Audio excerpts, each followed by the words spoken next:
Assalamualaikum semuanya. Selamat datang kembali di YouTube channel Yuni Syafira. Di video kali ini, aku mau share tips diet anti bully dan nyinyir. Simak videonya sampai selesai ya.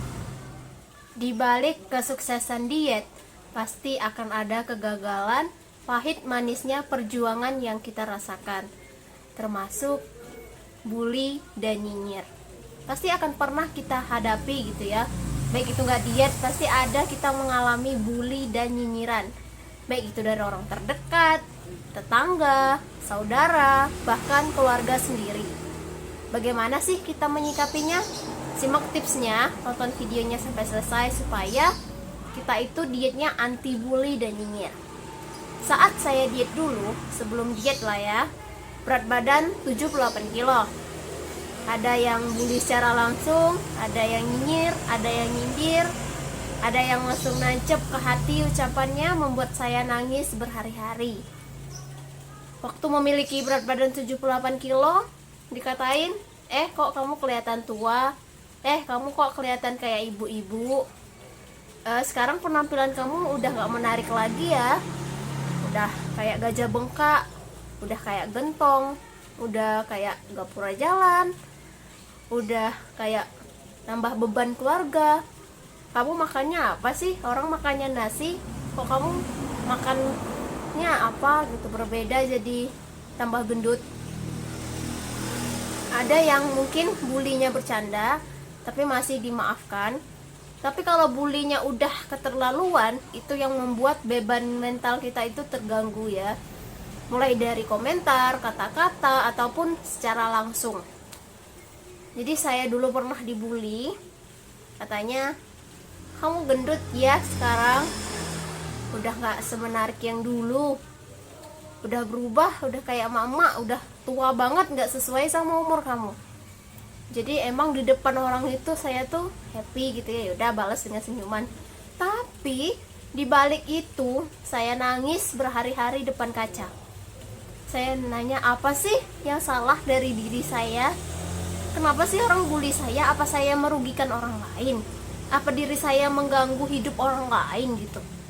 Selagi saya nggak minta makan sama orang itu, kenapa sih harus saya dibully? Biarlah badan saya begini gitu kan. Terus saya nangis sampai mata saya merah depan kaca gitu kan. Kenapa sih, sambil megang perut gitu? Apa iya aku segendut ini? Soalnya masih belum merasa gendut gitu teman-teman. Terus dalam hati ngomong, baru berat badan 78 kilo aja aku udah gak kuat, aku udah nangis-nangis kayak gini. Gimana kalau bulan depan berat badan aku naik 5 kilo, naik 10 kilo? Apa aku sanggup menghadapi bulian orang-orang gitu kan? Aku mau berubah lah, gak sanggup aku dibully terus gitu kan. Itu sebelum memulai diet. Nah bahkan saat kita ingin memulai diet pun masih ada yang bully dan nyinyir gitu. Saat kita ingin mulai diet, kamu yakin mau diet? Bisa nggak kurus? Berhasil nggak kamu diet? Pakai diet apa? Paling juga diet seminggu. Seharusnya orang-orang itu mendukung kita atau mensupport ya, supaya progres diet kita itu berhasil, mendukung.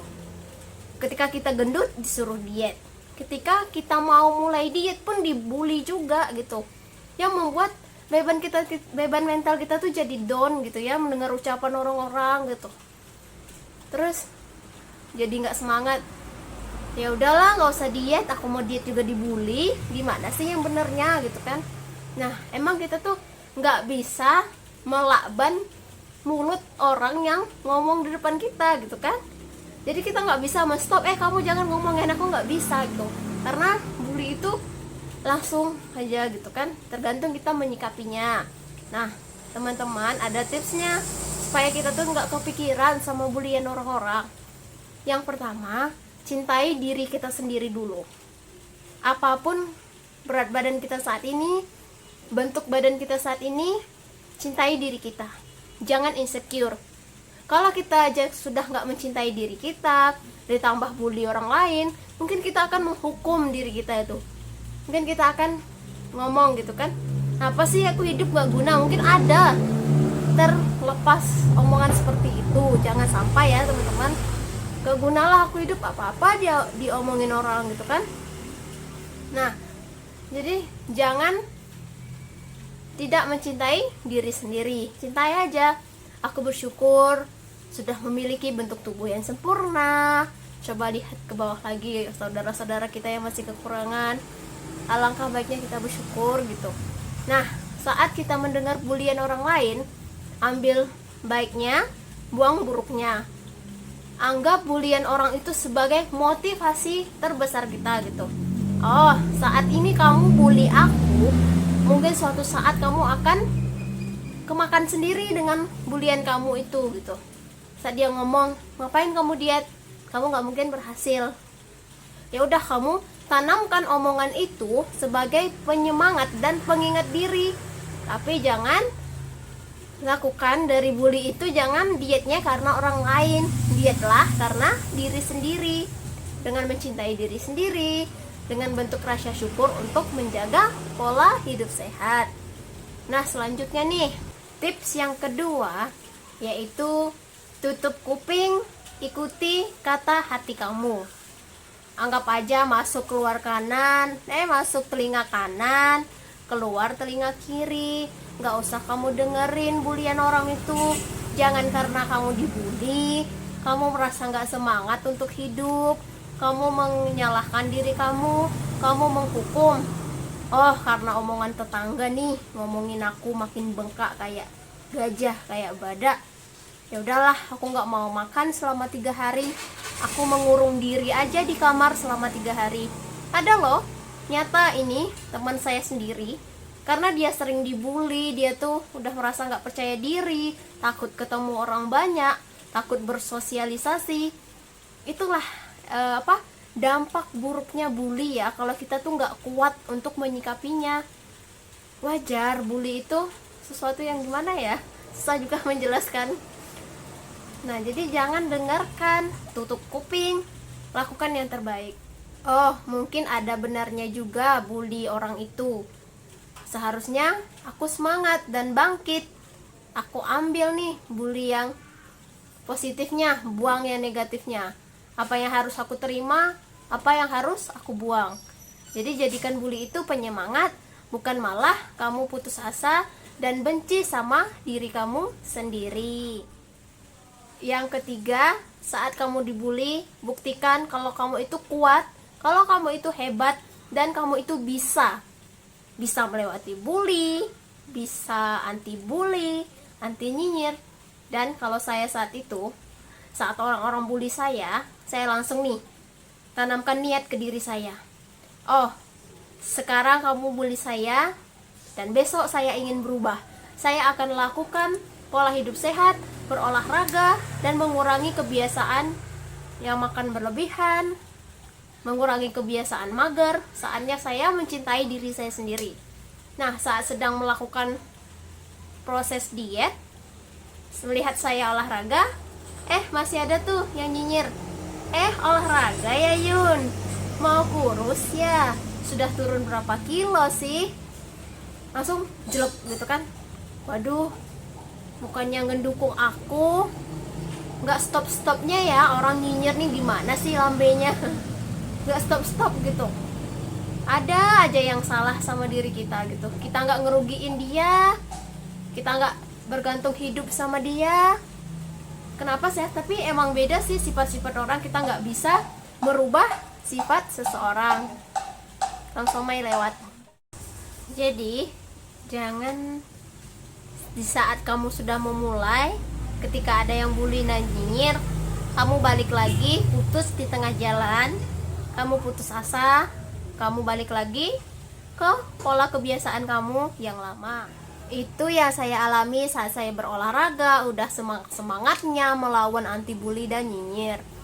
Nah, setelah itu saya berhasil melawan bully dan nyinyiran seseorang. Beberapa bulan berat badan saya turun.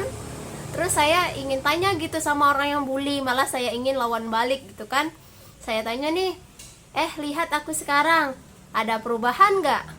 Mungkin karena dia malu atau bagaimana, entah karena diri saya belum ada perubahan gitu, dia katain B aja Masa terus kita ngerasa aku udah diet, aku udah atur pola makan, kok nggak berubah-berubah sih? Berarti diet yang kamu lakukan itu bukan menjadi diri kamu sendiri gitu. Kamu diet hanya untuk dipuji orang lain. Kamu ingin diet hanya ingin terlihat kurus di mata orang lain, sedangkan di dalam hati kamu itu bukan merasa diri kamu, bukan jadi diri kamu sendiri. Kamu hanya ingin membuktikan ke orang-orang yang bully, ini aku, lihat aku gitu. Jangan seperti itu ya teman-teman. Jadi kalau dikatain be aja, oh iya nggak apa-apa, udah terus lagi berusaha, lalui titik-titik proses perjuangan sampai akhirnya kamu menuju puncak. Nah, saat setelah berhasil, maka orang yang bully itu akan stop sendirinya. Jadi dia tuh kayak merasa malu gitu, malu hati karena ucapannya dan omongannya itu yang nggak percaya sama diri kamu gitu. Dia ngomongin, nggak mungkin lah ya Yuni bisa kurus, apa Yuni sedot lemak ya, Yuni pakai obat diet apa ya, aku nggak percaya Yuni bisa kurus. Dia sibuk mengurusi diri orang lain. Diri orang lain itu udah berusaha melewati proses sampai akhirnya nggak berasa prosesnya itu berhasil, dan dia segitu-gitu aja gitu, asik ngomongin diri orang lain, nggak tahu dirinya sendiri juga berat badannya naik teman-teman. Itu nyata, itulah yang saya alami. Jadi akhirnya sekarang dia minta tips sama saya. Ya udah, karena saya tuh orangnya nggak mau lah ya lawan bully balik, lawan nyinyir balik, saya nggak mau. Saya kasih tipsnya, dia udah memulai diet lagi. Udah berapa kilo ya turunnya saya nggak tahu. Nah jadi seperti itu teman-teman, belajar dari pengalaman, belajar melatih diri kita untuk sabar. Jangan semuanya dimasukin ke hati, jangan semuanya dimasukin ke kepikiran. Jangan karena bully dan nyinyiran seseorang atau keluarga sendiri yang nyinyir kita, harusnya kita tuh kuat, kita tuh sambil berdoa gitu ya. Ya Allah, semoga saya kuat, semoga saya bisa melanjutkan progres diet saya karena saya mencintai diri saya sendiri, sebagai bentuk rasa syukur saya untuk menjaga kesehatan gitu ya. Jadi itulah yang saya lakukan. Alhamdulillah setelah diet pun saya dibully lagi. nggak usai-usai, nggak habis-habis teman-teman. Saat kita sebelum diet disuruh diet, gendut, diet gih sana. Saat kita ingin memulai diet, yakin kamu bisa diet. Saat kita sudah di pertengahan, kamu udah olahraga kok nggak kurus-kurus, kamu sudah diet kok nggak kurus-kurus, udahlah jangan diet. Kalau gendut ya gendut aja. Setelah diet pun masih ada bully. Kamu dietnya turun berapa kilo sebanyak itu?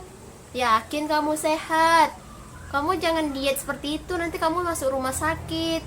Kamu diet kelihatan tua loh. Bagusan kamu gendut lagi, mending kamu gendut lagi aja. Nanti kalau kamu gendut lagi, kamu cantik. Oh, dalam hati saya nih, nanti saya gendut lagi, kamu nyinyir lagi gitu. Mau sampai kapan lah kamu stop nyinyirin saya gitu, teman-teman. Nah itu aja tipsnya. Semoga teman-teman kuat menghadapi bulian yang ada di sekitar ataupun nyinyiran apapun yang ada. Mulailah perlahan untuk merubah pola kebiasaan yang baru. Untuk mengubah mindset kebiasaan yang baru itu perlu proses. Gak harus 100% sempurna, gak harus 100% berubah. Jangan karena orang lain kamu ingin dietlah karena mencintai diri sendiri. Semoga video kali ini bermanfaat. Jangan lupa untuk klik tombol subscribe, like, dan juga komentarnya ya. Share juga ke teman-teman kalian semua. See you next time video. Dah. Assalamualaikum semuanya.